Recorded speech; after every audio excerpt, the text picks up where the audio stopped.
Okay, hello, this is Kate from KCM, trying to get my energy level up. I watched my video of Taninic, and I was like, holy cow, I have a lot of energy. We're not always that way. So, I'm not that way today. I'm not going to get to that video's level of energy, but I'm going to try just to kind of keep it going.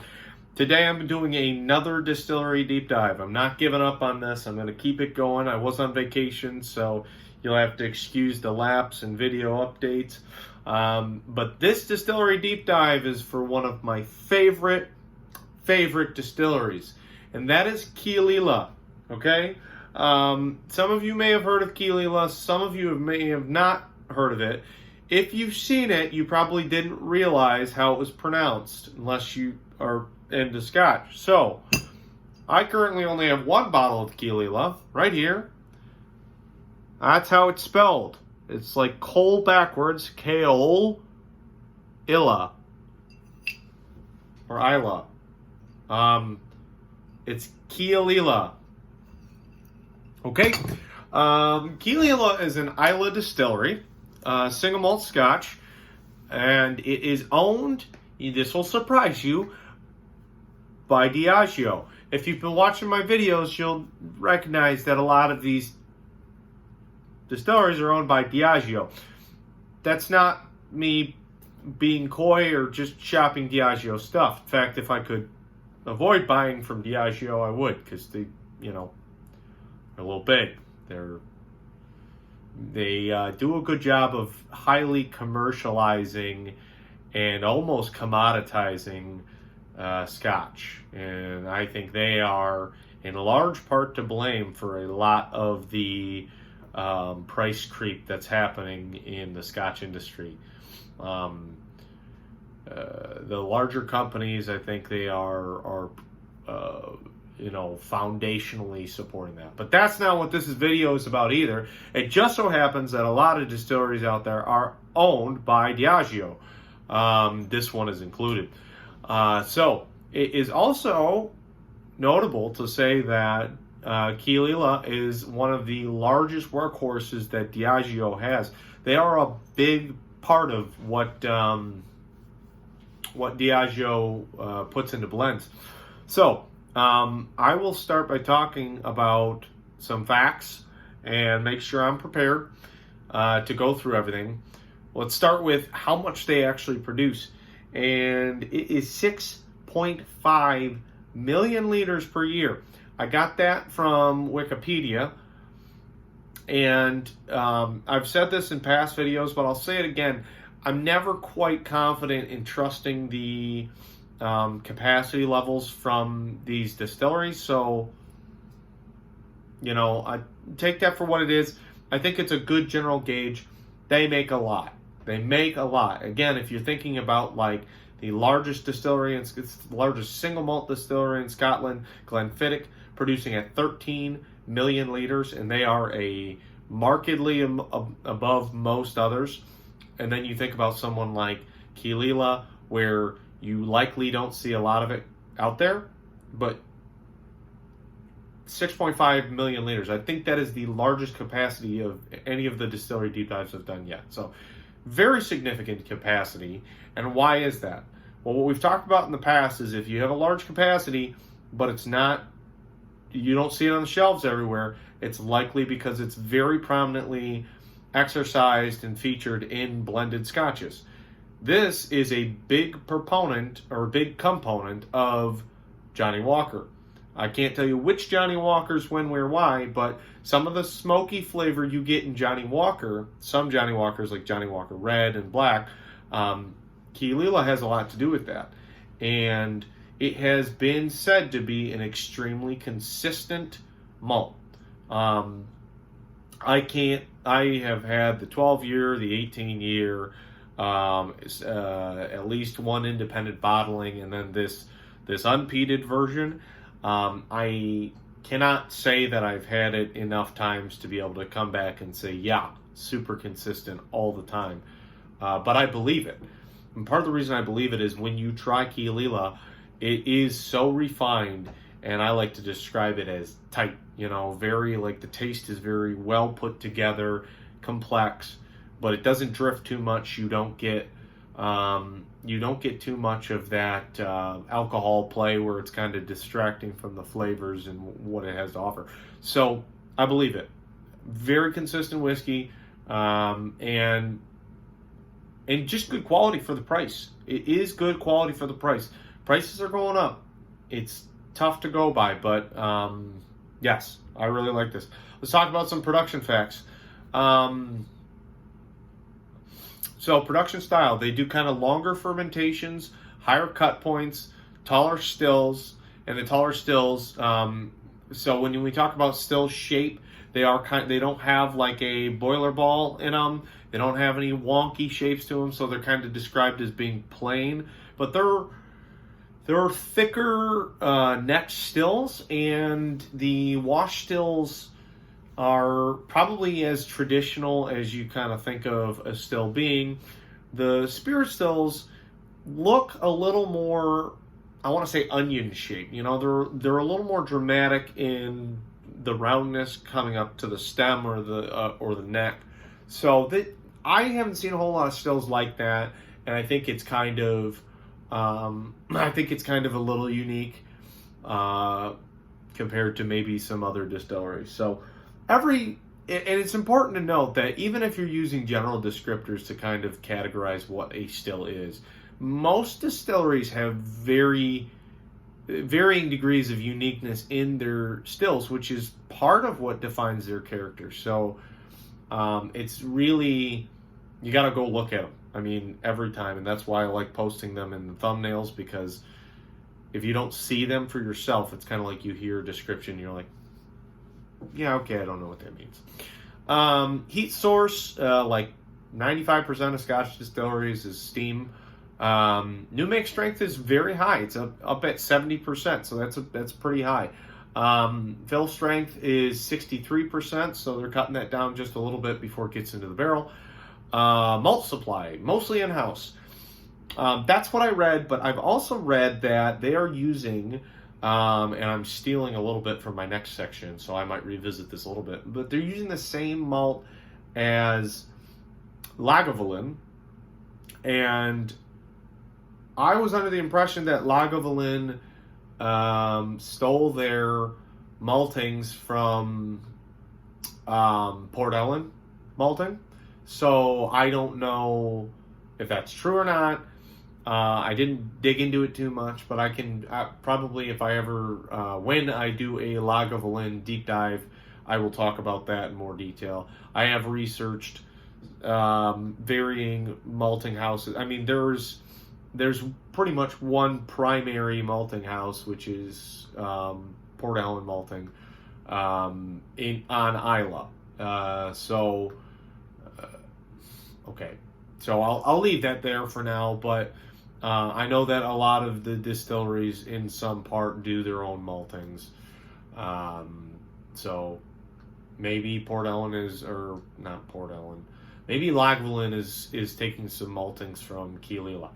I will say this, it is very uncanny how much similarity there is in Lagavulin and Caol Ila.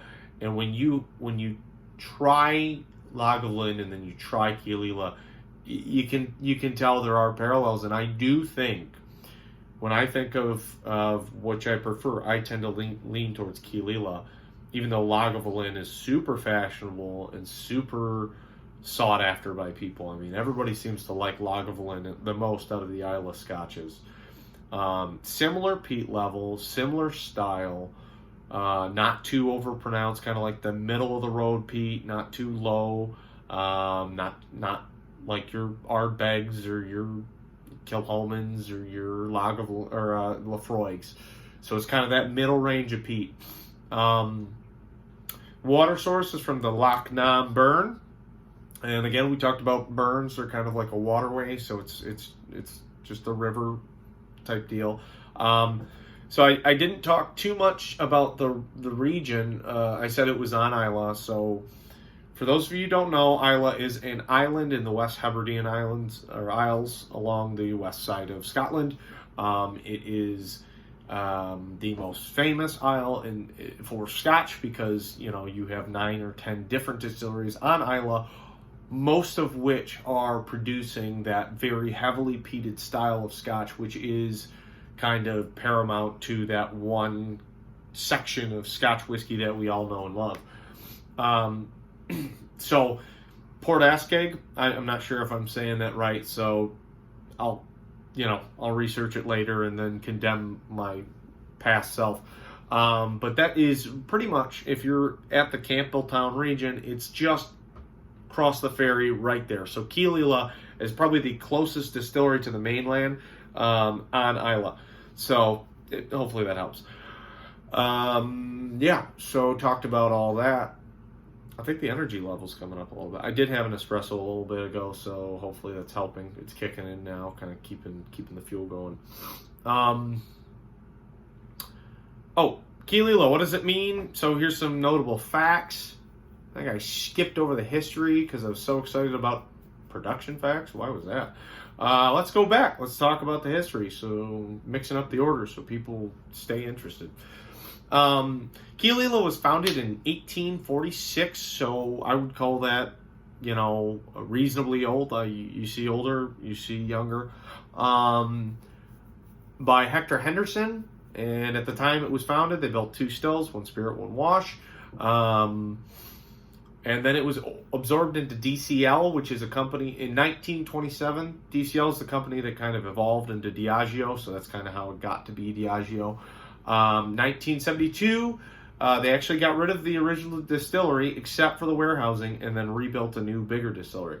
You see that in these Scotch distillery histories not infrequently, especially out of the larger capital places like Diageo. In 1999, they started experimenting with unpeated malt. Interesting story about this. Is an unpeated malt. This is called the Stitchell Reserve. They have unpeated malt releases now and again. There's a 15-year that I've been looking for recently. Funny stories about that, but I won't talk about that right now. So yes, they occasionally will release unpeated malts, but the reason they started doing unpeated malts is kind of interesting, because when the market was down for Scotch and they weren't producing as much peated whiskey, they wanted to find a way to continue to support themselves and stay in operation.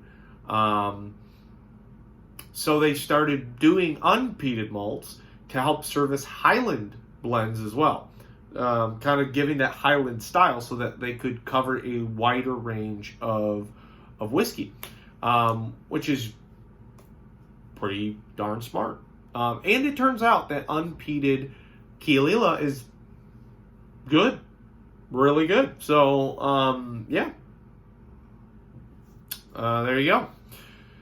Okay, 2002, they released their first official bottling. So 18 years ago, that's when they started releasing their first official bottling, which is crazy, but not that crazy. Again, so there's downsides and upsides. Thanks to Diageo, they've been able to bring some of these smaller distilleries or some of these less well-known distilleries out in the forefront. So although I bash the larger companies for a lot of things, you got to kind of take some of the puts and takes. It's definitely a win to be able to have Caol Ila in official bottlings. The 12 and the 18 year, which are the two that I think you see most commonly, they are bottled at 43%, which is not ideal, but it's better than the 40% that you'd get out of Glenlivet or whatever, So, I'd say they could be doing worse. And then 2011, they added a new mash tun and more washbacks. They are working on developing a new visitor center that's kind of nicer.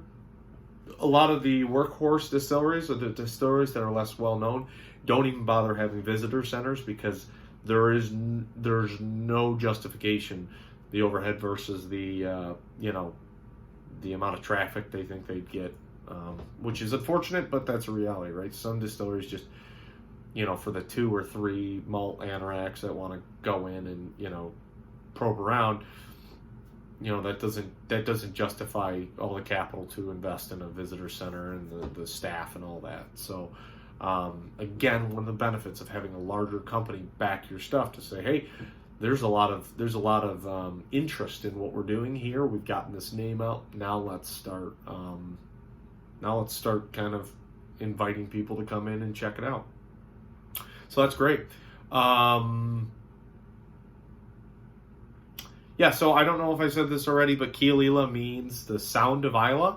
So that's kind of a fun fact. That's all I got.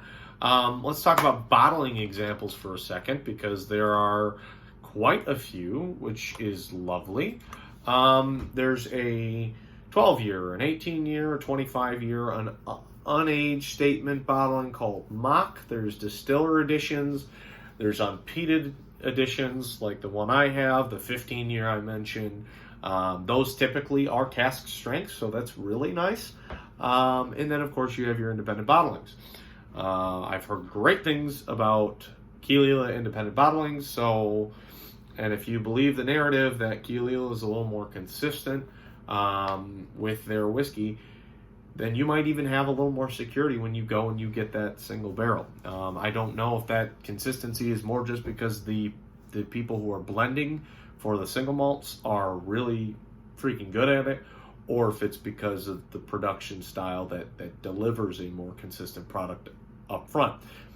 Of course, you also need very good quality control in your barrels, because the barrels themselves will impact those 15 years of aging or the 12 years of aging or whatever. So if you don't have consistency of barrels, then you really don't know what you're going to get. So okay, so I think I kind of ripped through that. They spent a lot of time gushing over Caol Ila, so I'm not sure. I'm not sure what to say about it now, but okay. Well, so the end of my segments here for the Distillery Deep Dives. I like to talk about whether or not you should try Caol Ila. You will not be surprised to hear me say yes. Caol Ila is generally not that overpriced. I'm looking right now at the 15-year unpeated version. And should you try the unpeated version? Yes. Should you try the peated version? Yes. Yeah. So it is. It's $130 for the 15-year cask strength. Right now, that's a good price. I would 5, 6, 7 years ago, I'd go, that's atrocious. But now, that's a good price. The 12 and the 18 year, and I don't know where they're at in price right now. Actually, I can probably look it up. Let's check it out. $80 for the 12 year. That's pretty expensive. 18. Let's see. Do we have the 18? The 18 has become harder to find for if you're that interested in that type of stuff. This is kind of a nice thing you can do, is kind of look around and see. Now, there's a 17-year-old. This is all Chicago pricing, so it's going to be more expensive in Michigan. There's a 17-year-old unpeated for $150. So here's a Caol Ila 9-year cask strength for $100. That's an independent bottling. You want to buy a 50-year-old whiskey, that's $13,000, so there you go. The 18-year has become hard to find. I don't know why. It used to be that the 12-year was $70 in Michigan, and the 18-year was $85 or $90. And they were both great whiskeys. The 12-year is probably still a great whiskey, but it is now $80. I'd probably buy it still. If I think about spending the money on like a Lagavulin versus a Caol Ila. And the Lagavulin is a higher percentage, I believe. And it is, well, let's just see. What's the Lagavulin? Now they've got quite a few different. So the 16 years, your standard. That's now $90. at 86%. So, or 86 proof. So it's 43%. So it's the same percentage. It is 16 years. I personally prefer the Caol Ila. They're not 1-to-1. It would be really fun to try them side by side because they do have similar peat profiles. Right now, in the world of Scotch, it goes without saying, and I've said this at every video, but I'm going to kind of double down on it now as I'm thinking about and trying to just be really earnest with how I present this. It is always important to kind of rationalize, does this make sense? Is this price making sense? And unfortunately, we have come to a point in time where, whether it be supply and demand or inflation or what have you, we are fighting to have reasonable whiskeys and reasonable age statements at a reasonable price. And the fact that you're seeing in the last several years these prices going up $10, $20, it's a challenge for sure. It does mean that you're going to be trying less single malts less often, and you gotta be choosy. Independent bottlings and blended malts are going to be really important in combating that. Here's a great example. The Boutique Whiskey Company has a Caol Ila 6-year for $50. Okay, this is probably going to be at a higher proof, 96.8 proof. So my math is failing me right now, and I'm not even drinking whiskey. 48%. So that's a great deal. That's just an example of how an independent bottling company can bridge the gap between what you can afford. Now, and again, this is in Chicago at Benny's, the largest retailer or the largest warehouser of Scotch whiskey in Illinois. So if you're not in that area, you might have a hard time finding that stuff. But just keep all that in mind. Just kind of think about that, because it is for sure important that you don't feel, well, there's no choice. If I want to drink whiskey, I gotta spend $1 million. So, okay, I think I've kind of touched on that enough. I hope you liked this video. If you did, like, comment, subscribe. You don't need to comment. I don't care. You can comment though. I mean, I'm all about a conversation. And yeah, definitely subscribe though. I need people kind of like grabbing onto this stuff, so I know that there's actually a reason to keep doing it. All right, cheers. Thank you. Bye.